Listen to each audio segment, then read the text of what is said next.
तो क्या बिहार के लोगों का जीवन बदलने के लिए, देखिए पावर तो बहुत ज़रूरी है, तो अगर पावर आती है तो क्या प्रशांत किशोर एक स्वाभाविक विकल्प मुख्यमंत्री के हैं? पावर मानने में क्या कठिनाई? कठिनाई ये है कि पावर आ जाने से बिहार सुधर जाएगा, ऐसा नहीं है। ऐसा नहीं, पावर हर इलेक्शन में किसी न किसी को पावर सही मिलता व्यक्ति है। के हाथ, सही तरीके से सही व्यक्ति, सही ग्रुप को अगर पावर मिलेगा तब सुधार होगा। और इसलिए जो हम लोग का पूरा प्रयास है, 3-3.5 साल से जो मैंने प्रयास किया है, उसका 2/3 हिस्सा तो दलगत राजनीति से अलग पहले समाज और समाज को वो बताने में लगाया है कि वो सही रास्ता क्या हो सकता है, उसमें उनकी भूमिका क्या हो सकती है और उससे उनको क्या कुछ मिल सकता है। साधारण जो नैरेटिव होता है, जैसे आप बताते हैं कि मैं आया हूँ, पीछे वाला खराब था, मैं आऊँगा सब सुधार दूंगा, इससे उलट हमने लोगों को ये बताया कि भाई तुम लोकतंत्र की ताकत को समझो, वोट तुम किसको देते हो इसका महत्व इतना नहीं है जितना महत्व इस बात का है कि वोट किस बात के लिए देते हो। पिछले 3 सालों में बिहार में मैं एक ही भाषण दिए जा रहा हूं हर गांव में। पहले 10-20 लोगों के साथ दिया, फिर 100-200 हज़ार लोगों के साथ दिया, अब 10,000-20,000 लोगों को दे रहे हैं, लेकिन भाषण एक ही दे रहे हैं, क्या बता रहे हैं।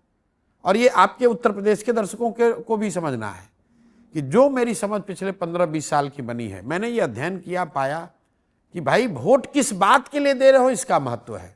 अगर लोगों ने बिहार में 5 किलो अनाज के लिए वोट दिया तो चाहे बिहार जितना भ्रष्ट हो, करप्ट हो, खराब हो, लोगों को 4 किलो अनाज मिलने लगा। 1 किलो चोरी हो रहा है लेकिन 4 किलो अनाज मिलने लगा। जिस बिहार में लोगों ने बिजली के लिए वोट जिस दिन दिया तो चाहे नीतीश कुमार की कुव्यवस्था कितनी भी हो, बिहार के घर घर बिजली अन्य राज्यों की तरह आ गई। जब बिहार में लोगों ने अयोध्या में राम मंदिर के लिए वोट दिया तो और कुछ हो चाहे न हो, अयोध्या में राम मंदिर बनने में हम लोग का भी सहयोग, कंधा मंदिर बन गया। लोगों ने जाति के लिए वोट दिया तो बिहार पहला राज्य है जहां जाति की चर्चा के साथ साथ जाति की जनगणना भी हो रही है। बिहार में जब लोगों ने वोट दिया यहां पर सिलेंडर के नाम पर तो घर घर सिलेंडर बिहार में भी बट गया।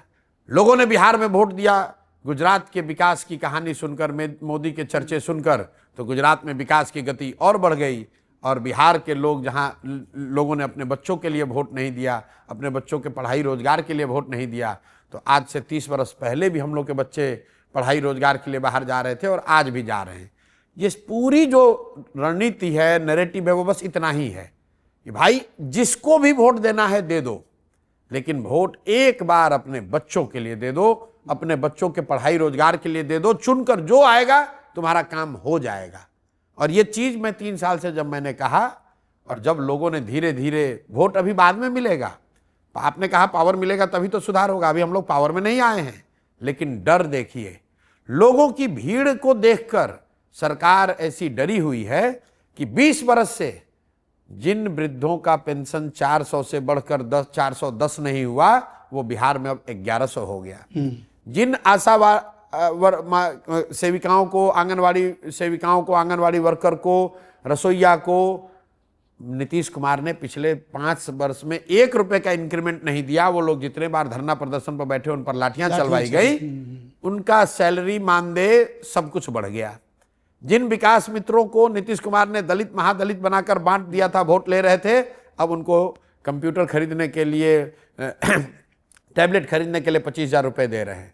जिन युवाओं को 2015 में 7 निश्चय में मेरे द्वारा ही बनाए स्कीम में 1,000 रुपया बेरोजगारी भत्ता का बात कहा, आज तक नहीं दिया था, अब दे दिया, अब दे रहे हैं। अब अभी दिया है। अभी 2022 में जातीय जनगणना के बाद नीतीश कुमार ने विधानसभा में कहा कि 94 लाख गरीब परिवार के महिलाओं को 2-2 लाख रुपया दिया जाएगा।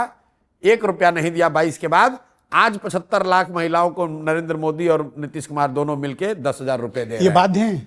बाध्य नहीं है। ये बाध्य इसलिए नहीं कि प्रशांत किशोर है, ये मैं जनता को यही तो बता रहा था कि तुम जिस दिन खड़े हो जाओगे, जनता जो है वो हनुमान है, वो अपनी शक्ति भूल गई है। खड़ी हुई, खड़ी है, खड़ी कैसे? आप देखिए क्या फीडबैक मिल रहा है आपको? आप देखिए, जिन आज बिहार में एक है कि भाई चर्चा खाली प्रशांत किशोर की हो रही है, जनसुराज की हो रही है, ये तो सब कह रहे हैं, बिहार की मैं बात कह रहा हूं।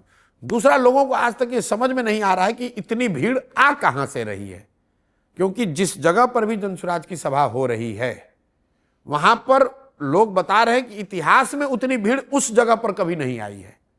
तो उस भीड़ की ताकत है, जो मैंने सारी चीजें आपको गिनवाई, ये पिछले 1 महीने में हुई है।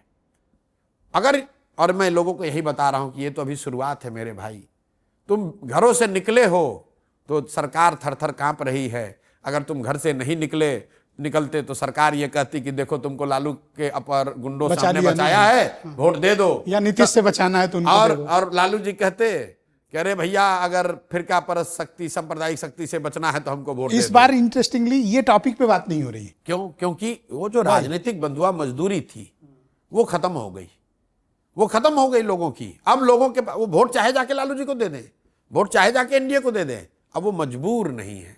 तो जनसुराज की ताकत ये है कि उन्होंने जनता की राजनीतिक मजबूरी जो थी, जो राजनीतिक बंधुआ मजदूरी थी, उससे आजादी दिला दी।